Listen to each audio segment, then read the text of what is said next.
Welcome to Any Hoop Podcast with your boy J.C. Your boy Wanny, Juwan, man. We here talking boxing action.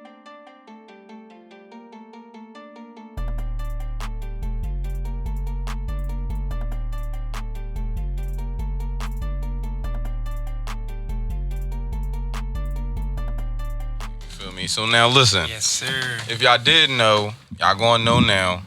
I'm a heavy boxing fan. You feel me? I'm a heavy boxing fan, and Wanny here, he is an actual boxer. You feel me? So we came here together to talk about boxing. There's been a lot going on this year. It's been a great year for boxing. And a lot to still come. Right. Man. So it's a lot to talk about. On game. So we gonna start off with the fights that have been going on lately. Last couple big fights that we had so far. I guess I'm gonna start off with the latest, like the oldest John, which was Inoue versus Steven Fulton. Yeah. From Philly. I don't know if y'all seen that, John, man. But Steven Fulton did not look too good. And I thought it was really because I didn't like how it was set up. I felt like the fight was like a setup to keep it a being. He went overseas, he didn't have his original people. The time difference mattered. I know it was jet lag that mattered. And he went out there and looked like all that hit him at one time in the ring type time. How'd you feel about that fight? I feel like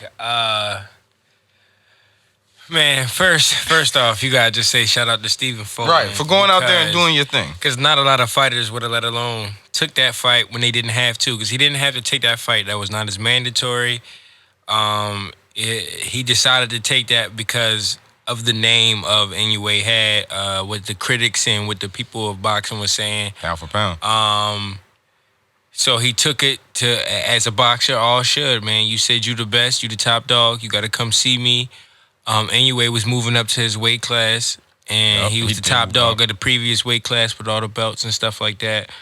So he did what a true champion would do and tell him to come to his office and come see him. This is, because that's his division. So, and let alone not do that, he kept it going, bro. He let Inoue continue to not fight in the USA. So, I feel that, right. Inoue has yet to fight in another country to take a belt, to do anything. Everybody's went to his backyard and fought.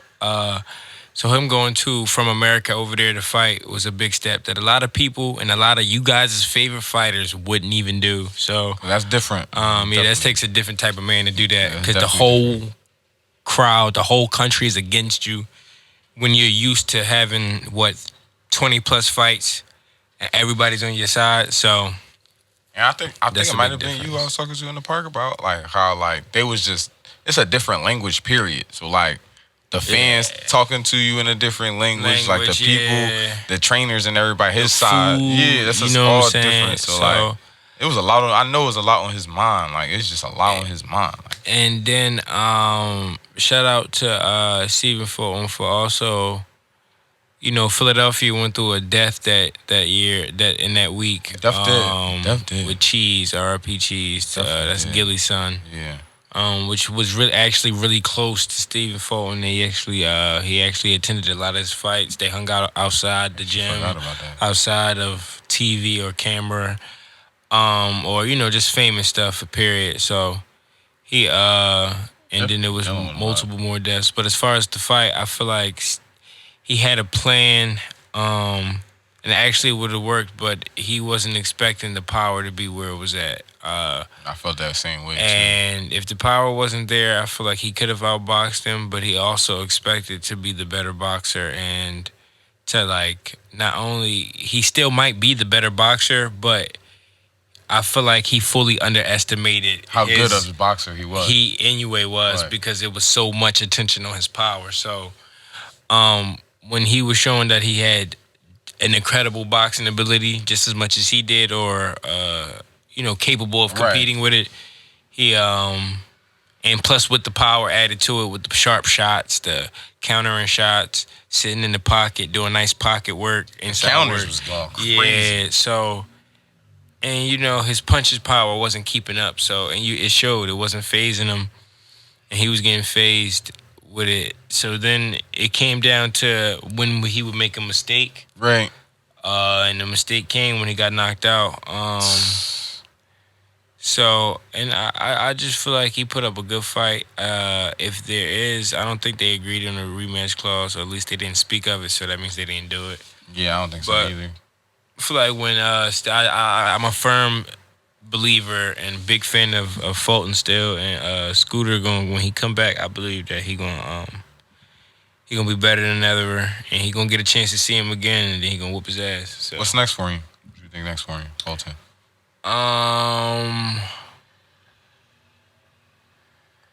So who else got the bikes? Marlon. The Marlon got the IBF and WBA. I feel like he tried to attack him first before anyway he do. Yeah. I was thinking the same thing. Bounce back. And if he don't, I feel like he do it the tough way, and he like tune up then rematch. Yeah, because by that time at the tune up fuck around be on the undercard of NUA and Marlon. You feel what I'm saying? So he would have to still rematch him, and he get all the belts back. Cause I got NUA running through that guy. Yeah, and taking all the belts. Me too. He's a good fighter, but you're gonna have to get that rematch for NUA. He gonna try to escape to the featherweight. I don't think so. It'd be too fast. He just moved to junior featherweight. If he get all the belts, I think he'll leave.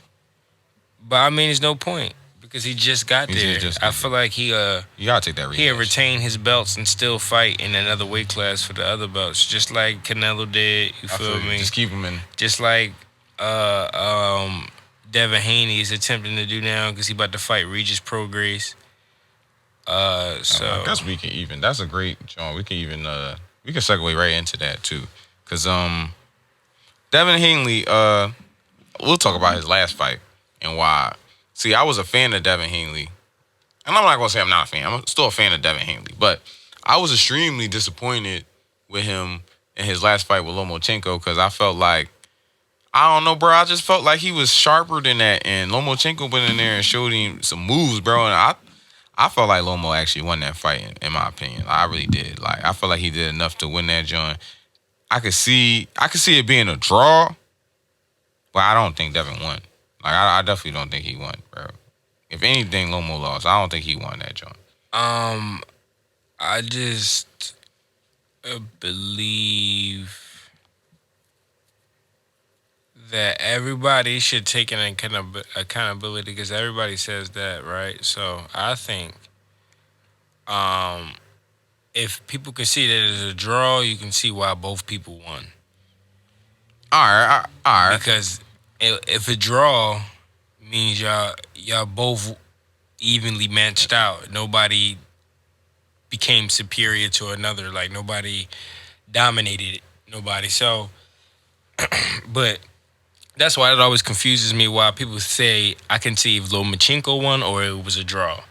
I feel you. You feel me? So no, if you think it's a draw, you think you understand why he won. And you feel me? The big discrepancy about the whole fight wasn't really that Devin Haney won. It was the scorecards of how he won. The last scorecard was like 117. That was outrageous. To 110, and it was way closer than that. It was like a 1-point fight. Right, it really was. So I feel like it was a draw, or it could have went to Loma, or it should stay what it was. Like I feel like any of the options of what it was could have been a great decision, like, and it would have made sense. But I just feel like it just took account of like percentage and ring generalship, who looked more comfortable in the ring. Yeah. In certain times, we felt a little more comfortable. Devin. I just feel like in each round, Loma had his sparks of where he showed his experience and his specialty of like how he moves and what makes him different and why he is who he is, right? So I just also feel like that Devin also uses that and he showed who he was by capitalizing as well. But then it comes to things where I wouldn't be mad if they say Loma won, because if you got a recording of a fighter saying to his trainer, he has an answer for everything I do, right, basically, that man basically mentally already lost I the feel fight you. and he hanging on for dear life. So How'd you feel about them championship rounds? 'Cause I feel like from round 8 to 12, it was like a Lomo fight. I think you just a Loma fan. I think don't you a think- Loma fan No, and you bro, don't you like don't think Devin. he- No, and I Devin do whoop- like I Devin. think In the this nigga championship only won round. 2 rounds in a championship round. Nah, bro, no. Yes, bro. No. And then we can factually, like he won 2 rounds, bro. And when you look, like we can run the fight back, and then you'll look, and he got his ass whooped. No, he didn't get his ass whooped, bro. He was turning that shit on. In the late championship rounds, he got wore down. That 40-year-old body started working in. You feel me? He went pro when he was 33, bro. I'm just saying. That's why they rushed him, I'ma because he tell would you. have never fought for a title coming in at 33 at the rate he would have did at everybody else. You feel what I'm saying? I still think though, 8, 9, 10, that was Lomo. Them 3, at least.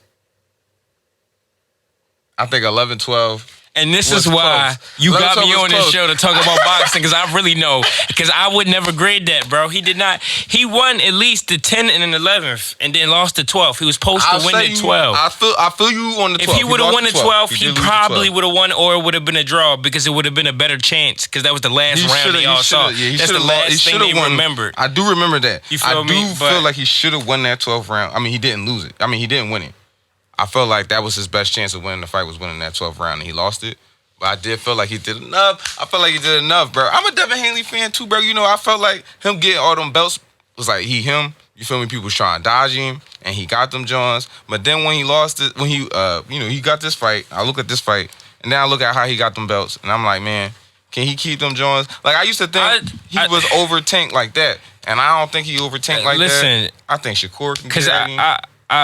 I'm a Devin Haney fan, man, but I'm a realist, because and it's easy to be real with boxing for me, because I feel like I'm gonna beat the shit out of all these niggas when I go pro. So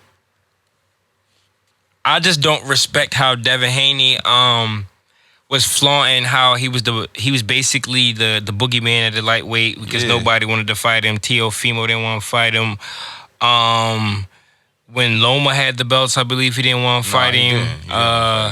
And then he had to force or converse or publicly embarrass Kambosa into a fight.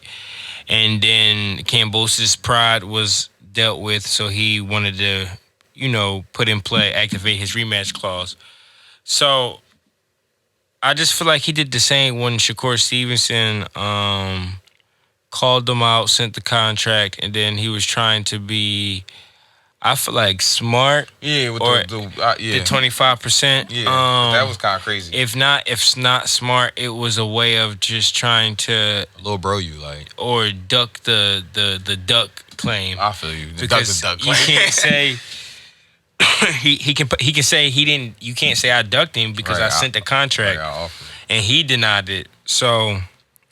But that's the politics of boxing, by the way. Yo. That's why some of these fights don't get done, because it's stuff like this. It's networks and promotions and stuff like that. That stuff gets real complicated. Who gets more money or what money? Nobody want to do it 50.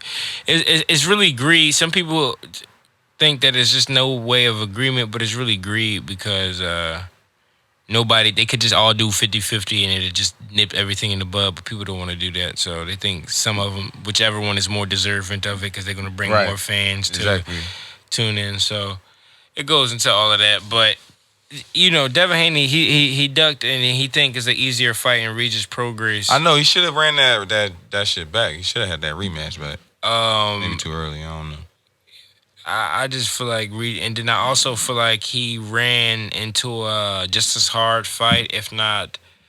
Shakur is definitely a harder fight, but I feel like Regis Prograis is a hard fight in itself. I do too. He not sweet.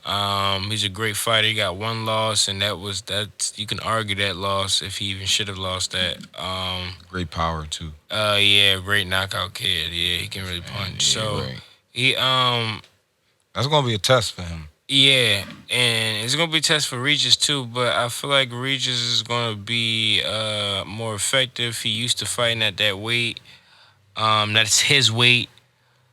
I feel like Devin Haney is also slowing the process down for things. because if he fights Shakur, then that determines who out of him gonna fight Tank. Right. And if he don't fight Shakur, he can fight Tank, and that determines who fights Shakur.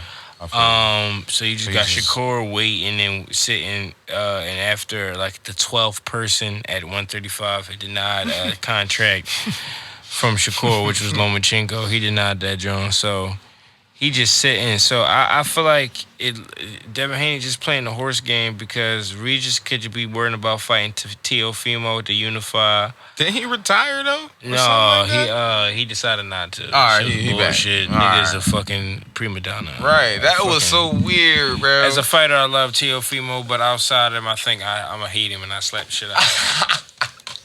I'm really ready to go pro and be famous and big as shit and meet all these niggas, man, before we continue to talk about these bitch ass niggas because they all gonna come see me, man. No, actually, I hope this shit go viral because I'm gonna punch them on.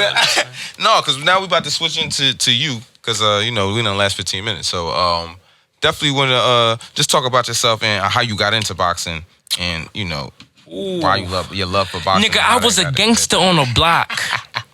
It's like, no, for real, for my dad box, he was pro. He fought out of Champs Gym down 26th Street. That's what's up. It's a legendary Philly gym that got closed down, sadly. His trainer was Dwight Triplett, R.I.P., who trained and learned the game and the science of boxing under Georgie Bennett, who was the creator of the Philly Shell. Yeah, exactly. Who trained Pernell Whitaker, which is my favorite fighter of ever.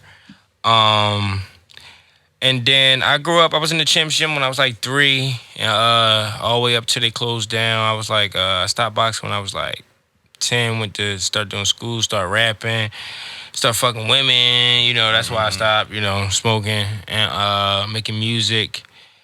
And then I went to college, and then once I came home from college and I noticed that wasn't it, I'm still in school, get the degree, you always gotta get that piece of paper no matter what, but I started taking it serious again like 5 years ago. Full throttle. I'm currently the sub-novice 147 regional Golden Glove champion. Won that by second round knockout. Congratulations. Thank you, brother. It was a blessing. It was real hard. Worked hard. Trained real hard for it. I'm just looking. Just about to say, how was training for that? How was training for a gruesome, fight? Man. Period. Training for a fight. When you training for a fight, you always got to remember that your body is breaking itself down and being rebuilt to be able to withstand what's going on. So,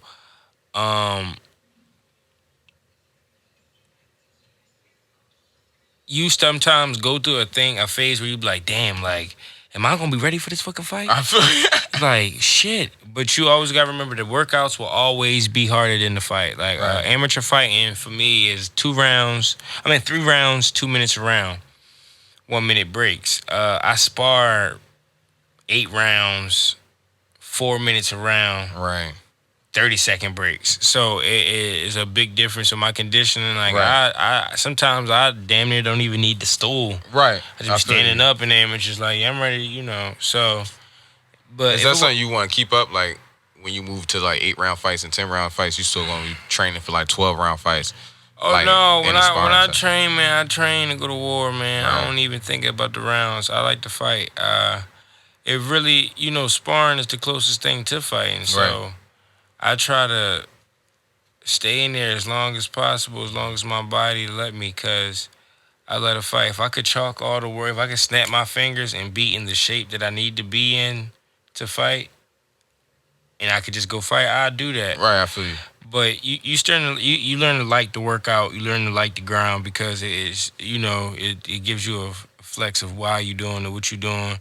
And when you in the fight, you be like, damn, you get hit with a body shot. Like, damn, I'm thankful all them times I was dreading them sit-ups because I ate that. Right, and then I ran right here. So, but that would be the hardest to sparring. I'd be sparring pros like Jabril Noble. He's a pro. He 4-0 with 4 knockouts. He got a fight coming up September 15th or the 19th, I believe. Go check him out at the 2300 Arena. My old head, Jesse Hart, Hollywood Hart, he just fought last Saturday. He just won by TKO. And all these is under my trainer, Greg Hackett. Come holler at Greg Hackett, man. Follow him on the gram. He be on YNSM Radio. Shout out to them YNSM Sports Podcast, Sports Radio. That's my old head. He cool. He be talking about the boxing real. But now I'm basically staying in the boxing. It's just my old heads, man. Boxing Rail, all those guys. Right. Parabellum Boxing, Coach Wood, all them. They be keeping me focused and all that. With sparring and technique and stuff. So What's your style of fighting? Like, what's your style of fighting? I like to think that I got my own style. I noticed I'm built like a Mark Breland or a Tommy Hearns or somebody like that, or Sugar Ray Leonard, real skinny, or Sugar Ray Robinson, like skinny, but like strong. You feel me? Sturdy. So I'm not really like Mike Tyson type, or Roy Jones. But I'm only considerably like a Roy Jones type of fighter because I'm real athletic. Right. I mean, he's dumb athletic. You feel me? But body build, like my arms will be considerably longer than his. So. I like to think of myself as a technician. I'm a real boxer boy. I like to outthink the person, jab. Right. I like to jab them to death. My favorite type of boxers. My favorite term is like the jab manian devil. I like just that. Keep jabbing till you jab. Like you can't that. jab. Yeah, so, bro. That's what I be telling you. That jab, bro. That's how you set them up. That's everything up. I like to think like my body built like my fighting style, something like a Jerron Innings, like a Philly, like that's the Philly, but Philly real style, technical. But I'm quirky. I do my own things. You feel me? I like to distract people with hand movements, moving around, but I stay close and tight. So I seen some of that in the Crawford Spence fight. You feel me? And that's doing different hand things, just to throw him off. Even though he had him, he just wanted to throw him off a little bit to really get him. Like, yeah, because it works. I mean, they don't and it throw off timing. They don't know the timing. That's not a timing for them because you ain't do it before. So I like to do shit like that. And when it's time, my favorite, the best feeling is like nice combinations and breaking them apart. And you don't look for the knockout, but if it come, you take it. Right, exactly. And you put them on their back pockets, man. That's how it go.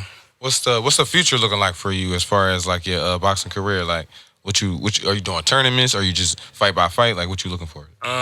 For real, when they just let me off the leash, man, I'll just be in the doghouse training with the rest of the dogs. And the Warlord, man. That's it. I'm waiting for the Warlord to let me off the leash and do my thing because he gonna know what's best for my old head Greg Hackett. So I just hit 135. So he just told me to so it's ready to get back out there. So it should be off the leash soon. They talking about it's a fight September 19th.